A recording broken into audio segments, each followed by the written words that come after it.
नमस्कार, penalty corner में आपका स्वागत है। भाजपा की पहली सूची आई 41 लोगों की।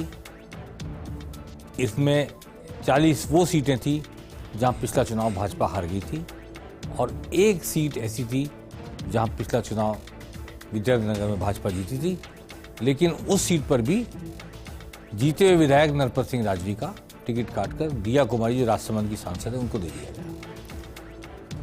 अब ये पार्टी के भीतर बहस छिड़ गई है।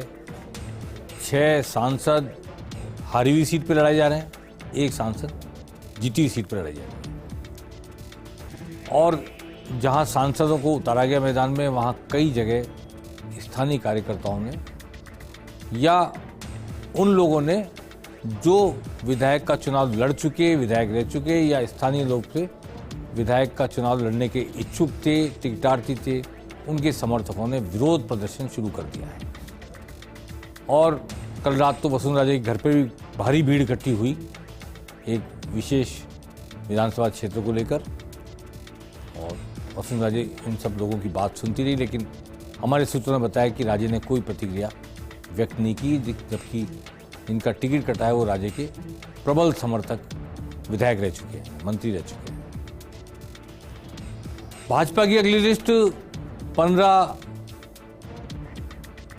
अक्टूबर को आने की उम्मीद है। 15 अक्टूबर को सीईसी की बैठक है दिल्ली में। प्रधानमंत्री मौजूद रहेंगे, अमित शाह मौजूद रहेंगे। राजस्थान को लेकर और तेलंगाना को लेकर उसमें विचार होगा शाम को 6 बजे 15 अक्टूबर को। और उसके बाद उम्मीद की जा रही है उसी दिन रात को वो लिस्ट आ जाएगी जिसमें बहुत सी वो सीटें होंगी जो जीती है पार्टी ने और आगे भी पार्टी जीतने की उम्मीद रखती है या पहले से जीतती आई लगातार। उन सब सीटों के टिकट 15 अक्टूबर को सामने आने की उम्मीद है। अब देखते हैं, सबसे पहले तो मैं बताना चाहता हूं, सांचौर में देवजी पटेल लगातार सांसद रहते हैं। आज जब सांचौर से उनको टिकट की कल घोषणा हुई रात को, उसके बाद से देवजी पटेल का काफ़ी विरोध शुरू हो गया। वो लोग भी जो देवजी पटेल के समर्थक थे, उनको वोट देकर सांसद बनाते रहे, विरोध में खड़े हो गए। दानाराम के समर्थक, जीवाराम चौधरी के समर्थक। और आप देखेंगे कि कैसे उन्होंने भाषण देकर कहा कि अगर सांसद को चुनाव लड़ना ही था तो विधायक के उम्मीदवारों को या पूर्व विधायकों को क्यों दौड़ाया रेस में, हम सबके बीच में क्यों आशा की किरण जगाई, आशा की दीप जलाए, इस तरह की बातें। सांचौर में क्या कहते रहे बीजेपी के कार्यकर्ता। अरे एमपी साहब, आप टिकट जरूर लेके आए, लेकिन वोट आपको ऐसे नहीं मिलेंगे। आपको कभी ऐसे आप हेलीकॉप्टर से टिकट लेके आओगे, कभी स्वीकार नहीं। कार्यकर्ताओं को गुमराह करते रहे कि आप दोनों इस बार जीवन। हम सबका मामला पार पड़ने वाला नहीं है। मैं तो इस चौधरी समाज के ये जो आगेवान यहाँ बैठे हैं उनको भी कहूँ, बुरा लगे तो भले आपको 1000 बार लगे, वो भी हम पर विश्वास करते हैं। उनके साथ भी तो धोखा हो रहा है, ऐसे धोखा मत करो। मेरा आप सभी से विशेष निवेदन है कि आप सब एक रहो और एक मजबूत। तिजारा में अलवर के सांसद को उतारा गया। बाबा बालकनाथ को विधानसभा चुनाव लड़ाने की बात पहले से चल रही थी, पर वो बहरोड से चल रही थी। अब उन्हें तिजारा शिफ्ट किया गया। तिजारा दुरू मियाँ के परिवार से कोई लड़ेगा कांग्रेस से, ऐसा लगता है। इसे संदीप यादव जो पिछली बार बसपा के टिकट पर चुनाव जीते थे, उनको कांग्रेस ने समर्थन देने के एवज में, जो समर्थन उन्होंने सरकार बचाने में दिया, शायद खेड़तल शिफ्ट करने का मानस बनाया है। और चूंकि बालकनाथ सांसद हैं, एक तरह से गद्दी पर बैठे हैं जिसको यादव मानते हैं अपनी सामाजिक धार्मिक आस्था का केंद्र, इसलिए बालकनाथ तिजारा से जीत जाएंगे। क्योंकि दुरू मियाँ का परिवार जब सामने आएगा तो शायद कह रहा हूँ मैं, हिंदू मुस्लिम ध्रुवीकरण हो जाए। ये उम्मीद रही होगी, ऐसा मैं मानता हूँ। उस सीट पर बालकनाथ को भेजने भी चाहिए, क्योंकि गेरुआ वस्त्र में बालकनाथ एक संत और सामने मुस्लिम प्रत्याशी। लेकिन मामन सिंह यादव ने आज ताल ठोक दी, विरोध किया इस टिकट का, और आगे क्या करेंगे वो वक्त आएगा जब पता लगेगा। ऐसे ही कोटपुतली में मुकेश चौधरी ने और किशनगढ़ में डॉक्टर विकास चौधरी ने मुकेश गोयल और विकास चौधरी। मुकेश गोयल भाजपा के एक बड़े नेता जो संगठन से आते हैं, चुन करके संगठन से निकल कर आए हैं, सुनील बंसल, उनके अभिन्न मित्र हैं। पिछला चुनाव जब लड़ा था तो सुनील बंसल ने उन्हें टिकट दिलाया, ऐसा कहा जाता है। उनका टिकट काट दिया गया। हंसराज गुर्जर पटेल को टिकट दिया गया, जिसके लिए मुकेश गोयल का कहना है कि जिन्हें पार्टी के चिन्ह जलाए, ऐसे आदमी के साथ हम नहीं खड़े होंगे। विकास चौधरी पिछली बार लड़े थे चुनाव बीजेपी की टिकट पर किशनगढ़ से, चूंकि 2-3 जाट खड़े हो गए थे, इसलिए निर्दलीय सुरेश टांक जीत कर आए। सुरेश टांक बीजेपी के बागी थे। अब विकास चौधरी का जब टिकट कट गया है, विकास चौधरी अजमेर विश्वविद्यालय छात्र संघ के अध्यक्ष रह चुके हैं। नौजवान है, बहुत मेहनत की, 5 साल इन्होंने बहुत मेहनत की। आज उनके आंसू फूट पड़े, रुलाई फूट पड़ी उनकी। विकास चौधरी कट्टर वसुंधरा राजे समर्थक हैं और मुझे ध्यान है कि सालासर में जन्मदिन मना था तो 50-55 गाड़ियाँ लेकर ही गए थे वहाँ पे। नौजवान हैं और एक बुजुर्ग सांसद भागीरथ चौधरी को, जो पहले विधायक रह चुके हैं, फिर से चुनाव में उतार दिया गया और देखिए किस तरह रुलाई फूट पड़ी है डॉक्टर विकास चौधरी की। नौजवान हैं पर आंखों में आंसू नहीं रोक पाए। उन्होंने कोई हुंकार नहीं भरी, जोश नहीं दिखाया, पर जो फ्रस्ट्रेशन था वो निकल कर बाहर आ गया। आइए सुनते हैं मामन सिंह यादव ने क्या कहा, मुकेश गोयल ने क्या कहा, डॉक्टर विकास चौधरी ने क्या कहा। जनता ने मुझे आदेश दिया है चुनाव लड़ने के लिए। मैं जनता के भावनाओं को कदर करते हुए विचार करूंगा और जनता की भावनाओं पे खरा उतरूंगा और जनता की सेवा के लिए तत्पर रहूंगा। जो जनता का फैसला है, उस जनता का फैसला करूंगा। चाहे बुजुर्ग हो, सरदारी, सभी जनप्रतिनिधि, मेरे जवान, जो नौजवान साथी, माता बहनें और सभी मेरे सबके समर्थन से मैं बहुत ही कृतज्ञ हूँ और मुझे भरोसा है कि बार-बार 12 लाख अंडर 10,000 रहेगा। 2 अंक में उसके वोट नहीं आएंगे, 3 अंकों में नहीं आएंगे, 2 अंकों में रहेंगे 10,000। भारतीय जनता पार्टी जो प्रत्याशी घोषित किए हैं कोटपुतली को लेकर के, उसमें कोटपुतली के तमाम लोग और कार्यकर्ता इकट्ठे थे और सब लोगों ने इस चीज़ को लेकर के अपना विरोध जताया है।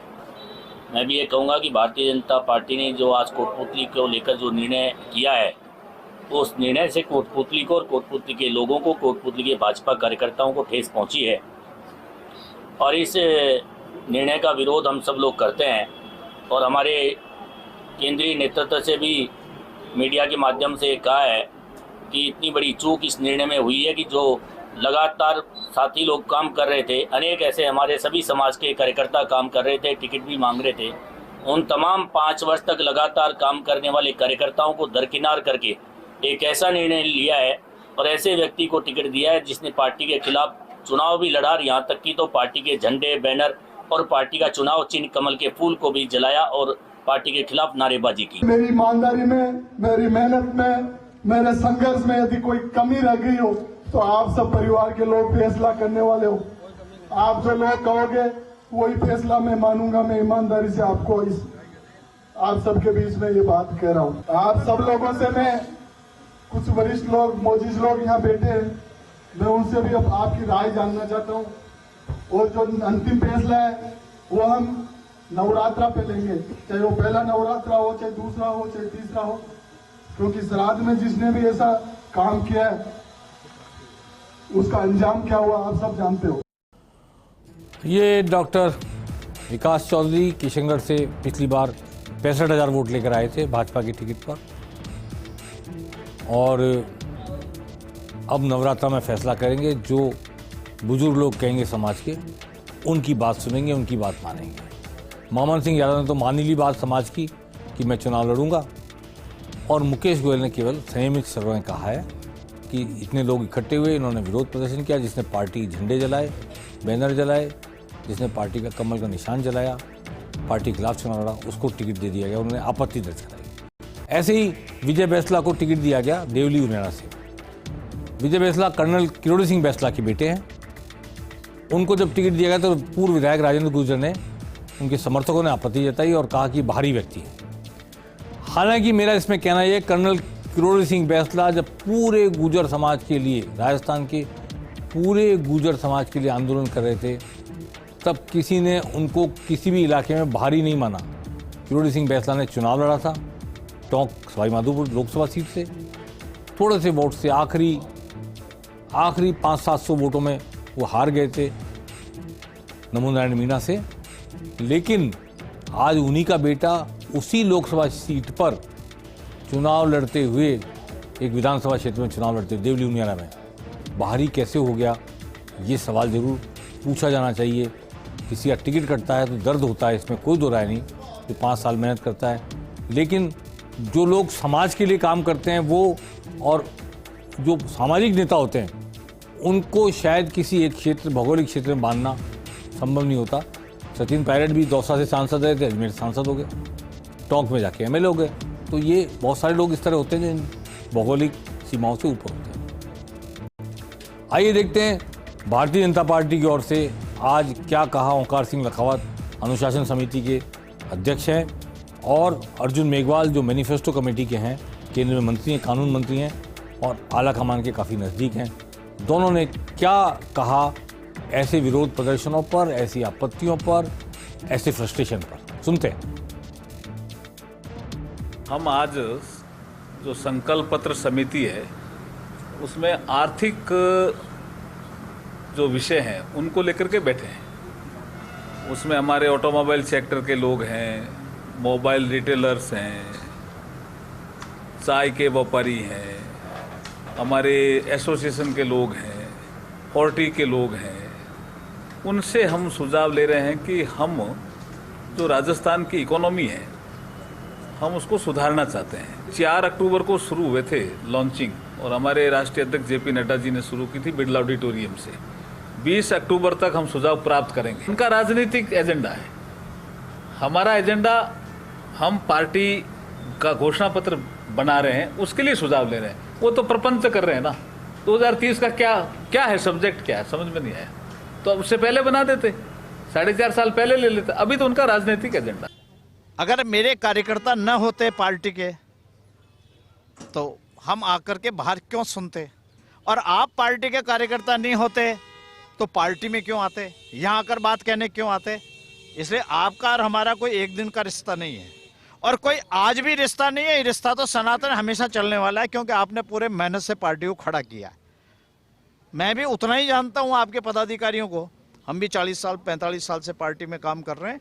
इसलिए आप निश्चिंत होकर जाइए। आप इतनी बात कह दीजिए कि आपको जो अपनी भावना थी आपने यहाँ रखी है, उस भावनाओं को पार्टी के उच्च स्तर के ऊपर जहाँ इसको पहुँचानी है वहाँ पहुँचाने का काम हम आज की तारीख में आपसे बेहतरीन तरीके से कर देंगे। और तो हम इससे ज़्यादा आपको क्या आश्वासन दे सकते हैं। अब इसमें एक ही काम करना है कि हमको जो बात आपके नेताओं ने आपकी कही है, अब इसके बाद इस बात को कहीं दोहराने की आपको जरूरत नहीं पड़े। मेरा कहना है कि आपकी बात इन्होंने बहुत बेहतर तरीके, आप जो कहना चाहते थे उतनी बात उन्होंने बता दी हमको। और आप अपने किसी भी नेता से पूछ लेना कि उन्होंने जितना कहा, हमने तो बार बार उनसे कहा आपको और कुछ कहना हो तो बोलिए, कोई बात रह गई हो तो बोलिए, ठीक है। इसलिए आप बिल्कुल आराम से जाइए, भारत माता की जय बोलते हुए आपकी बात को पहुंचाने का काम करेंगे और आपके नेताओं को उसकी जानकारी। भाजपा के प्रदेश प्रभारी महामंत्री अरुण सिंह आज जोधपुर के दौरे पर थे। जोधपुर में उन्होंने मीडिया से बात की। बातें तो बहुत सारी वही दोहराई जो मोदी जी कहते हैं मंच से, प्रधानमंत्री कहते हैं, वही पेपर लीक, माफिया, झूठ की दुकान, लूट का बाजार वगैरह वगैरह। पर उन्होंने ये कहा कि अगले चुनाव में कांग्रेस के प्रदेश अध्यक्ष गोविंद सिंह डोटासरा चुनाव हार जाएंगे। लक्ष्मणगढ़ सीट पर सुभाष मेहरिया को पूर्व विधायक, पूर्व मंत्री, केंद्र के पूर्व मंत्री, पूर्व सांसद को उन्होंने उतारा है, जो हाल ही में पार्टी में लौट के आए हैं। तो उनका कहना है, दावा है कि गोविंद सिंह डोटासरा हारेंगे चुनाव लक्ष्मणगढ़ से। और उन्होंने ये भी दावा किया कि गिनने लायक विधायक रह जाएंगे कांग्रेस के अगले चुनाव में। आइए सुनते हैं क्या कहा जोधपुर में मीडिया के सामने अरुण सिंह ने, जो प्रदेश के प्रभारी हैं, महामंत्री हैं राष्ट्रीय। कांग्रेस के प्रदेश अध्यक्ष भी हार रहे हैं, डोटासरा बुरी तरीके से हार रहे हैं, वहां भी भारतीय जनता पार्टी जीतेगी। जो घोषित कल प्रत्याशी हुए हैं वह सभी प्रत्याशी अच्छी तरीके से चुनाव जीतने जा रहे हैं, यह सबको मालूम है। गहलोत जी, आपने पूरे प्रदेश को अंधकारमय कर दिया। चारों ओर बिजली नहीं है गांव में, बच्चे पढ़ नहीं पाते, किसान को सिंचाई के लिए कोई सुविधा नहीं मिलती बिजली की, अंधकारमय कर लिया। और तो सड़कें इतनी टूटी हैं कि गड्ढे में सड़क है, सड़क में गड्ढा, वह भी नहीं पता चलता। कुछ कार्यकर्ताओं के मन में ऐसा है कि कष्ट होता है, कोई दिक्कत नहीं है, लेकिन हम उनको समझा बुझा लेंगे। सभी एक परिवार के अंग हैं, सभी प्रधानमंत्री मोदी जी के नेतृत्व में काम करना चाहते हैं और सभी भारतीय जनता पार्टी की विचारधारा को स्वीकार करके जिन प्रत्याशियों को टिकट मिला उनको जिताने का काम करेंगे। यह हम लोग बातचीत करके, कोई ऐसी समस्या नहीं है। जैसा मैंने कहा कि पार्टी के कार्यकर्ताओं के पास थोड़ा कभी कभी मतभेद हो सकता है, लेकिन मनभेद नहीं होता। ऐसा किसी का समर्थक नहीं हो तो समर्थक, सभी कार्यकर्ता समर्थक हैं तो कमल के निशान का मोदी समर्थक हैं। तो कमल के निशान पर वोट डालेंगे लोग, और कष्ट होता है मन में, लेकिन सब कुछ समझ लिया जाएगा आगे चलकर। अरुण सिंह, प्रदेश प्रभारी, राष्ट्रीय महामंत्री।